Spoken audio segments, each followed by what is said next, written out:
যাদের জীবনে দুঃখ কষ্ট বেশি, শুধু তারাই এই ভিডিওটা শেষ পর্যন্ত দেখবেন, কারণ কষ্ট মানুষকে ভেঙে দেয় না, বরং বদলে দেয়। আর যাদের ভিতরে দুঃখ জমে থাকে, তারাই সবচেয়ে নরম, সবচেয়ে সত্য আর সবচেয়ে শক্তিশালী হয়ে ওঠে। এক, দুঃখ মানুষকে নিঃশব্দে শক্তিশালী করে তোলে। যারা চুপচাপ কষ্ট সয়ে যায়, তারাই একদিন চিৎকার না করেই জয় করে ফেলে। দুই, দুঃখ মানুষকে মানুষ চিনতে শেখায়। খুশিতে সবাই পাশে থাকে, কিন্তু দুঃখে যারা পাশে থাকে তারাই সত্যিকারের মানুষ। তিন, দুঃখ মানুষকে আল্লাহর কাছে আরো কাছে টেনে আনে। যখন কেউ থাকে না, তখন শুধুই আল্লাহ আমাদের দোয়া শোনেন, আমাদের চোখের পানি দেখেন। চার, দুঃখ মানুষকে নিজের মূল্য বুঝতে শেখায়।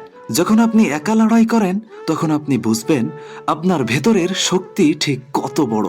পাঁচ, দুঃখ এই মানুষকে ভবিষ্যতের জন্য প্রস্তুত করে। জীবনে বড় কিছু পেতে গেলে বড় পরীক্ষার মধ্য দিয়েই যেতে হয়। আজ আপনি যত দুঃখে আছেন, মনে রাখবেন আল্লাহ আপনাকে ভাঙছেন না, বরং গড়ছেন। আপনার জীবনে বড় কিছু আসছে, শুধু ধৈর্য ধরে থাকুন। যদি আপনার জীবনেও দুঃখ বেশি থাকে, কমেন্টে লিখুন, আমি একা নই, আল্লাহ আছেন আমার সাথে।